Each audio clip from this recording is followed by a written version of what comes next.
perempuan yang solihah itu atau istri yang solihah itu idza waqa'a, jika terjadi minha darinya zallah, kesalahan. Jadi jika seorang istri yang solihah itu melakukan kesalahan dalam berkata atau dalam berbuat, bersikap fi zaujiha, kepada suaminya, nadimat halan, langsung menyesal dan bertaubat. Segera menyesal, segera bertaubat. Wastaqtafat ridahu, dan meminta ridhonya suami. Jadi bersikap lembut, santun untuk mendapatkan ridha suami. Wa tabki ayyaman, dan menangisi beberapa hari. Dari kesalahan itu menangisi beberapa hari. Karena apa? Khaufan min iqabillahi ta'ala, karena khawatir daripada murkanya Allah subhanahu wa ta'ala. Jadi perempuan salihah itu tidak lepas dari kesalahan. Terkadang juga melakukan kesalahan. Seperti Sayyidatuna Aisyah melakukan kesalahan, dan beberapa istri Nabi yang lainnya melakukan kesalahan. Tapi mereka langsung berubah, langsung memperbaiki untuk mendapatkan ridha suaminya, dan menyesali dan menangisi perbuatan itu beberapa hari karena takut murkanya Allah. Karena itu ada seorang istrinya Nabi, lupa namanya itu, waktu itu membuat Rasulullah kesal. Bahkan ada keinginan dari Rasulullah menceraikannya.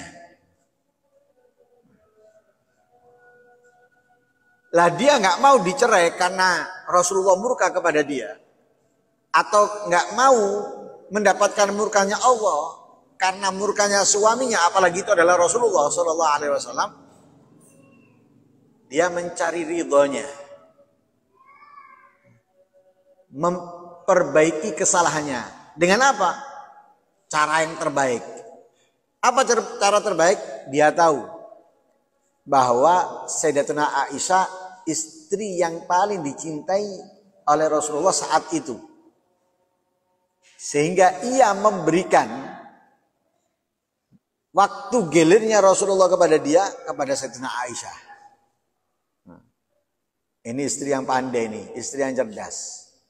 Karena tidak mau mendapatkan murkanya Allah, ingin mendapatkan ridha suaminya, sehingga waktu yang itu menjadi harinya untuk Rasulullah datang ke tempatnya, dihadiahkan olehnya kepada Rasulullah untuk Sayyidatuna Aisyah.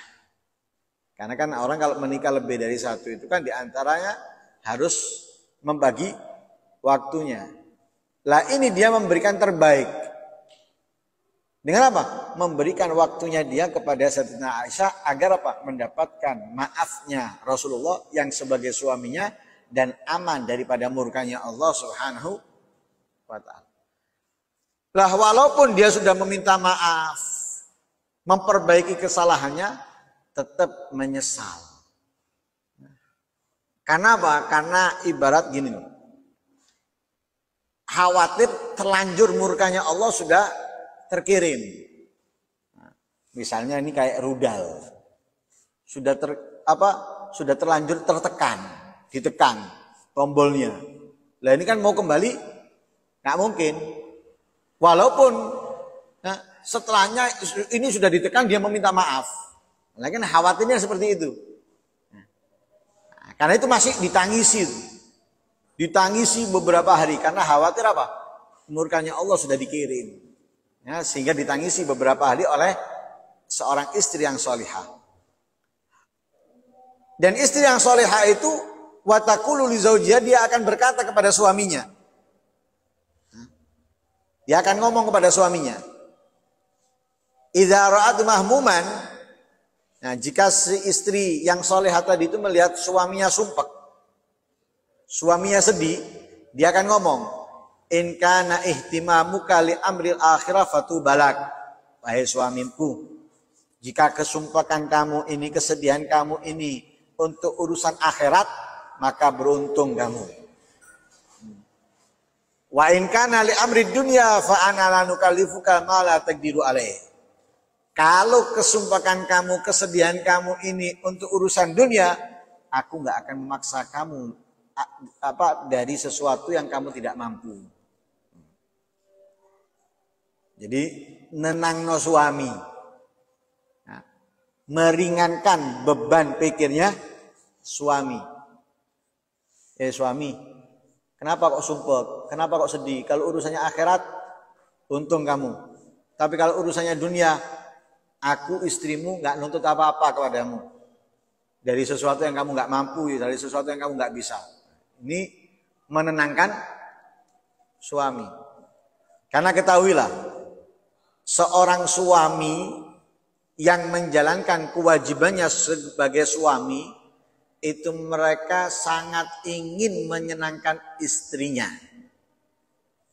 Nah, ingat ya, seorang suami yang menjalankan kewajibannya sebagai suami itu sangat dan sangat ingin menyenangkan istrinya. Tapi apalah dibuat, rizki itu di tangan Allah, walaupun si suami itu telah berusaha untuk mendapatkan, mencari dan mengejarnya. Tapi yang harus dimiliki oleh istri itu apa yang ada pada dirinya, yaitu memiliki cita-cita ingin menyenangkan istri.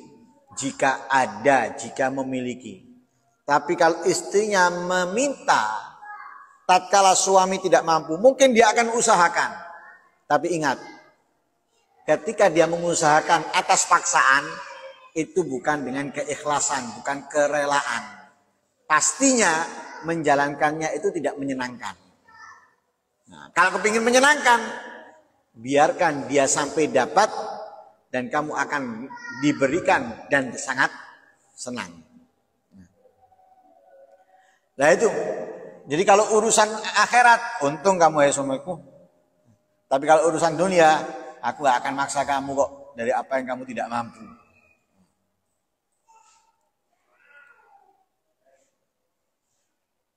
Ada seorang perempuan yang bernama Rabi'ah. Beda dengan yang kemarin. Ini Rabi'ah bintu Ismail Asyamiyah. Seorang istri dari Ahmad ibn Abil Hawari.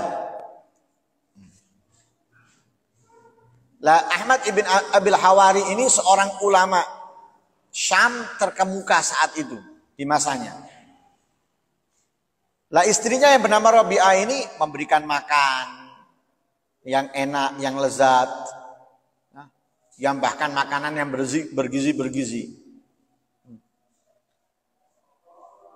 Lah kebetulan Syekh Ahmad ibn Abil Hawari ini memiliki istri lain. Lah istrinya yang bernama Rabi'ah ini membuatkan masakan itu memberikan apa? Stamina. Ngomong kepada suaminya ini, pergilah kamu dengan kekuatan kamu, dengan kesenangan kamu kepada istrimu yang lain. Malah dikasih apa? Dijamoni lah ibaratnya. Dijamoni oleh istrinya untuk berangkat apa? Ke istrinya yang lain. Lah, si Rabi'ah ini kalau setelah Isya, dia memakai wewangian, memakai pakaian yang bagus, kemudian mendatangi suaminya, ngomong pada suaminya, ada keperluan nggak kamu denganku? Kalau kamu ada keperluan denganku, aku akan bersamamu. Tapi kalau tidak, dilepas pakaiannya, disebat, sholat sampai subuh. Jadi mempersiapkan dirinya untuk suami. Suamiku ada butuhnya kepadaku malam ini. Kalau misalnya iya, akan disetorkan sudah. Enggak, dilepas pakaian itu tadi, ya ganti dengan mukena ibadah sholat sampai subuh. Bahkan dikatakan dialah yang meminta ya, Syekh Ahmad bin Abil Hawari ini untuk menikah lagi. Ya.